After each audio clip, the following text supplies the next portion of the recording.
I only work at night. The city after midnight is a different world. Empty streets, streetlights casting long, crooked shadows, windows staring down like hollow eyes. I love this silence, this cold calm, when even the loudest people become cautious and sins are easier to spot. At night, all the masks slip away, and I see the true face of everyone who slides into the backseat of my car. My car is my sanctuary. I keep it immaculate. Not a single stray item, no lingering scent except for the faint trace of mint I add myself. In the glove compartment, there's an old notebook where I sometimes jot down notes about my passengers and a small flashlight. In the trunk, I keep a few things that might be needed if the night doesn't go as planned. I don't get nervous. I'm always prepared. Tonight started like 100 others. I pulled up to a dark apartment building where my passenger was already waiting. A young man in an expensive coat, his phone glowing in his hand. He didn't even look at me, just slid in and gave me an address. I typed it into the GPS, but I didn't hit start. I always look at the person first, listen to their voice, feel their fear or confidence. This one was jittery, constantly checking his phone, texting someone. I noticed these things right away. It's not just a habit, it's a gift. We drove in silence. I watched him glance at the rearview mirror again and again, as if he was afraid someone was following him. I know that look. I know when someone is hiding something.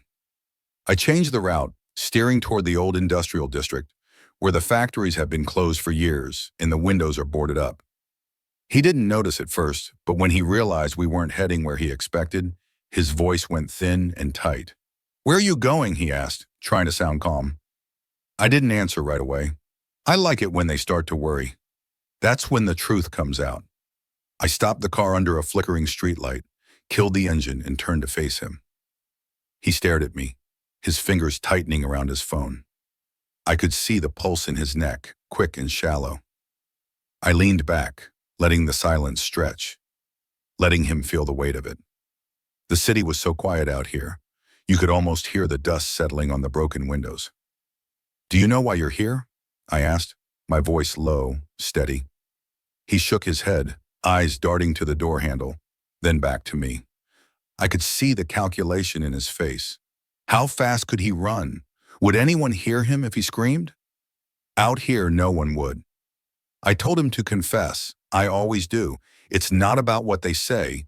It's about what they reveal when they're desperate. He stammered something about not understanding, about just wanting to get home. I watched him, waiting for the cracks to show. They always do. He started talking, fast and nervous, about his job, his girlfriend, his family. I listened, but I was looking for something else. The way his hands shook, the way his eyes wouldn't meet mine.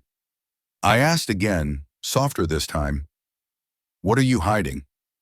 That's when he broke. He started crying, mumbling about a fight he'd had, about things he'd said that he couldn't take back.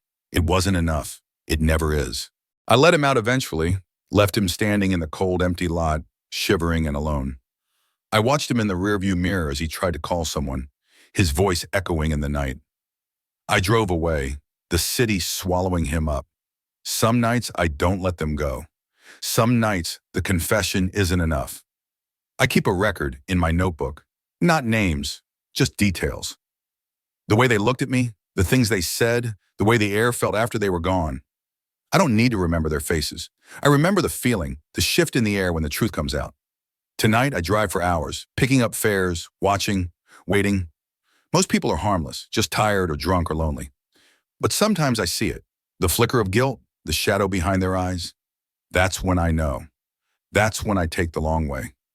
There was a woman once, maybe 30, with a nervous laugh and a wedding ring she kept twisting on her finger. She tried to talk, to fill the silence, but her words trailed off when she realized I wasn't responding. I took her out past the city limits, where the road turns to gravel and the trees press in close. She asked if we were lost. I told her we were exactly where we needed to be. She confessed quickly, almost eagerly, as if she thought it would save her. She talked about her husband, about secrets she kept, about things she'd done that she couldn't forgive herself for. I listened, but I could tell she was only telling me what she thought I wanted to hear. I left her there on the side of the road, her breath fogging in the cold air. I watched her walk away, her shoulders hunched, her steps uncertain. Sometimes I wonder if they ever really change, if the fear stays with them, if they tell anyone what happened. I doubt it. Most people just go back to their lives, pretending nothing happened, carrying their secrets a little heavier. But I know, I see them, I see all of them. Tonight, I get another ping, a new ride, late, out by the river. I accept, my fingers steady on the wheel. The city is quieter than usual, the air heavy with the promise of rain. I drive, watching the lights blur past, feeling the familiar thrill build in my chest. When I pull up, she's already waiting. Young, maybe mid-20s, dressed for a night out but with tired eyes. She gets in, gives me an address across town. I nod, start driving, but I already know we won't be going there. She's different, calm, almost too calm. She doesn't check her phone, doesn't try to make small talk. She just sits, watching the city slide by outside the window. I watch her in the mirror, looking for the signs, the cracks. But she gives me nothing. I take a turn, heading away from the lights, toward the edge of the city. She doesn't react, just keeps watching the darkness outside.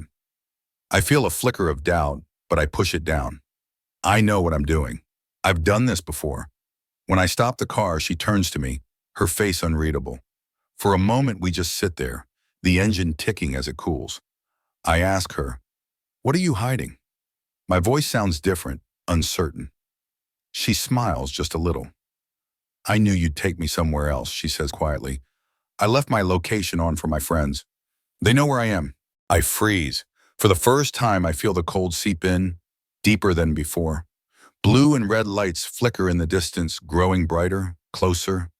I hear sirens, the crunch of tires on gravel. She doesn't move, just watches me, her eyes steady.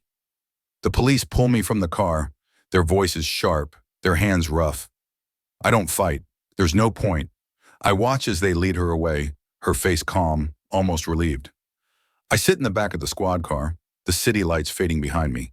They ask me questions, but I don't answer. I stare out the window, watching the rain start to fall, washing the streets clean. I know I won't be driving again. I know the city will go on without me, the secrets and the sins still out there, waiting.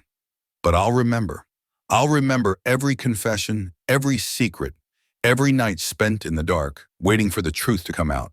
And I'll know, even as the walls close in, that I saw them for who they really were. And maybe, just maybe, someone will see me too. The cell is small, colder than the city streets ever were. The walls are pale and blank, the kind of color that erases shadows. I sit on the narrow bed, listening to the distant hum of voices, the clang of metal doors. Time moves differently here. Slow, syrupy, thick with silence. No engine rumble, no city lights, no faces in the rearview mirror. Just the echo of my own breath in the memory of the road. They come to question me, sometimes alone, sometimes in pairs. They ask about the passengers, about the places I drove, about the things I made people say. I watch their faces, the way their eyes flicker when I don't answer. They want remorse or fear or some sign that I understand what I've done. I give them nothing. I don't owe them anything. They can't see what I see. At night, I lie awake and listen to the sounds of the buildings settling, the distant shouts, the footsteps in the hall. I think about the city, about the empty streets and the secrets that still move through them. I wonder if someone else is out there now, watching, waiting, seeing the things no one else wants to see. The world is full of darkness, and I was only ever a mirror. Sometimes I remember the faces, blurred by rain on the windshield, lit by the glow of passing headlights. I remember the way their voices trembled, the way the air changed when the truth slipped out. I remember the silence after, heavy and final. Now the silence is all mine. No more confessions, no more judgment. Just the slow, endless drift of days and nights that all feel the same. I am alone, cut off from the city, from the road, from the secrets that once filled my nights. The world goes on without me, and I watch it through a window too small to see anything but sky. They think they've stopped me. Maybe they have, but the city is still out there, full of shadows and sins, and I know deep down that the darkness never really goes away. It just waits, patient and silent for someone else to see it.